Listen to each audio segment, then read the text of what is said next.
como a inteligência artificial tem me ajudado a criar, a economizar dinheiro e a tomar boas decisões financeiras.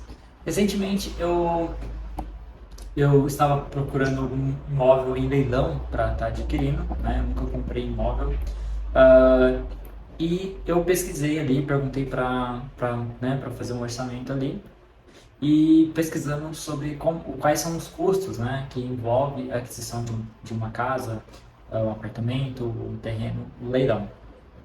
E eu não tinha conhecimento de uma taxa de imposto que é cobrada sobre quando você transfere o imóvel para outra pessoa. E essa taxa ela existe até se for uma doação, tem uma sigla, a gente já vai falar sobre elas. E nesse caso, ele me ajudou a entender basicamente quanto que eu teria de custo. E depois de alguns dias eu vi um vídeo de uma moça revoltada, né, que ela tinha comprado o imóvel sem ter esse conhecimento dessa taxa, ela simplesmente foi lá e comprou, e ele estava reclamando que tinha que pagar uma taxa de 40 mil reais lá, que seria esse imposto, né, desse imóvel que ela adquiriu. Então, eu sou muito assim a favor de planejamento, ou seja, planejamento seria basicamente criar um orçamento, entender os números que a gente vai gastar antes de a gente começar qualquer coisa. Isso já me salvou várias vezes. Uma delas foi essa questão do imóvel, mas uma vez que eu estava querendo montar um negócio de produção de shiitake, né, de cogumelo, e após eu fazer o orçamento, os cálculos, entender que aquilo não era viável por causa da minha região, por causa da cidade, por causa de localização, transporte, o espaço que eu tinha, o investimento, alguns fatores, em um dia de pesquisa e fazendo um orçamento, eu entendi, me economizou aí provavelmente aí uma perca de mais ou menos uns 25 a 30 mil reais que eu ia perder, e também economizou aí, né, meses de trabalho afinco no desenvolvimento desse negócio. Então, eu vou mostrar aqui como, né, na questão desse imóvel, isso tem me ajudado, né, e como que pode te ajudar também a tomar boas decisões. Bom, então a gente vai vir aqui nesse lapisinho aqui, né, que é a parte de projetos, ou a gente pode vir aqui para a lateral. A gente tem um projeto aqui só, vamos criar um IA, né, com a inteligência artificial, e a gente vai colocar aqui casa de leilão. A gente vai colocar aqui custos que envolve adquirir uma casa do leilão do valor de 200 mil reais.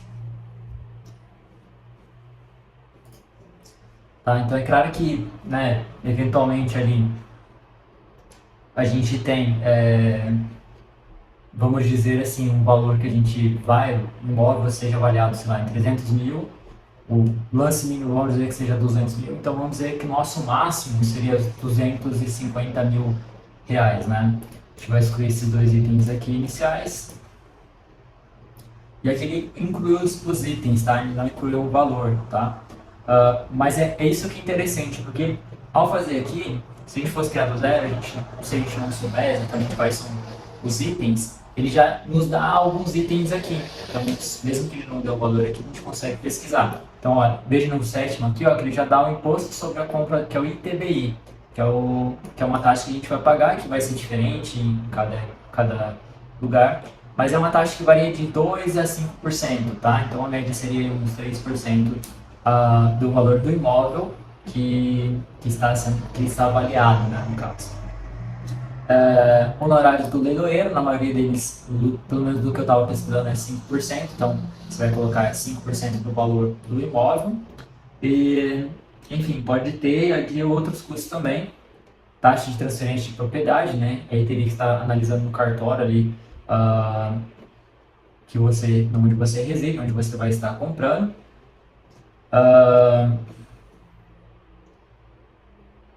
A avaliação do imóvel tem algum custo, pode ser que a gente tenha que pagar para avaliar algum imóvel, né? Se você não sabe avaliar o imóvel, pode ser que você tenha que contratar um profissional também para estar avaliando. Eu já também nem sabia desse custo aqui.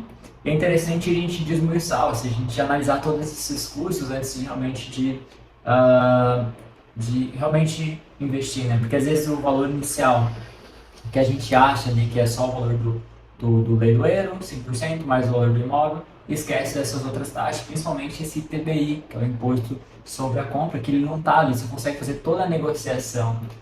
Inicialmente, às vezes, se você separou o dinheiro só para realmente fazer aquela, né, pensando só naqueles custos, pode ser que você tenha que, né, recorrer, às vezes, a um empréstimo ou algum outro tipo. Então, é importante você analisar um pouco mais a fundo esses custos que você vai ter. Então, aqui a gente vai criar o projeto. E aqui é só a gente, por exemplo, custos com despachante, advogado auxiliar, avaliação de imóvel, taxa de transferência da propriedade. Aí aqui a gente pode clicar no valor aqui para estar alterando. Aqui, ó, 3 mil reais, vou estar colocando. Igual eu falei, a gente vai precisar fazer uma pesquisa mais a fundo, né? Para saber. Mas com base, a gente, para começar um orçamento, a gente pode já, até para ver se a gente realmente vale a pena a gente buscar mais a fundo, saber ou não. Porque às vezes se você está procurando ter tipo um lucro, por exemplo, com esse imóvel. E né, você viu lá que o lance tá, mínimo é 150 mil e o valor do imóvel é 200, então você tem 50 mil. Provavelmente ele vai ser vendido entre 150 e 170 mil mais ou menos ali. Então 170 mil é o valor do imóvel. Você ainda vai ter mais 30 mil que é a margem para, né, para você ganhar alguma coisa. Então pode ser que você com essas outras taxas, com esses outros impostos, né, registro do imóvel e todos esses outros custos, custo da reforma também, é muito importante, porque você pode ser que você precise realmente tomar uma reforma e, né, então, basicamente você teria que colocar aqui um valor X a depender do valor do imóvel, né? Eu vou colocar aqui 5 mil reais seria uma reforma para um imóvel aí na faixa dos 200 a 500 mil, com finalidade de venda, tá? E não com finalidade de morada, né, dele. Então, o imposto sobre a compra, que seria esse ITB, seria 3%, né, de 300 mil, então seria em torno mais ou menos de 9 mil reais. Outro período, se você for comprar com o intuito de alugar o imóvel, né? Então você vai dar uma entrada e depois alugar o imóvel, você precisa também ter um período de vacância, né? Que você vai fazer uma reforma e até você conseguir fazer toda a papelada, a documentação, você já deu a entrada, então provavelmente você vai ter que pagar ali as parcelas, né, do financiamento, do restante. E aí, obviamente, você vai precisar entender mais ou menos quanto seria um período de vacância ali, 3 meses, talvez um pouquinho mais. Então esse custo seria ali o valor das mensalidades que você vai colocar e depois o restante seria ali pago com o valor do aluguel, né? Você estaria alocando para outra pessoa. Então aquela mensalidade de financiamento seria paga. Honorários do leiloeiro ou despesas com taxa de participação do leilão, né? Sei lá. Aqui geralmente é 5%, então seria 15 mil, né? 15 mil. Então veja que aqui em cima já somou para 32 mil, né? Aí vamos colocar aqui o valor da entrada. Se a gente fosse financiar hoje e desse 20% desse valor desse imóvel, né, do que a gente vai pagar, então vamos dizer que de 200 a gente pagaria 250 mil, então 10% daria 25 mil, a gente teria que dar uma entrada ali de 50 mil. Então, entrada por imóvel.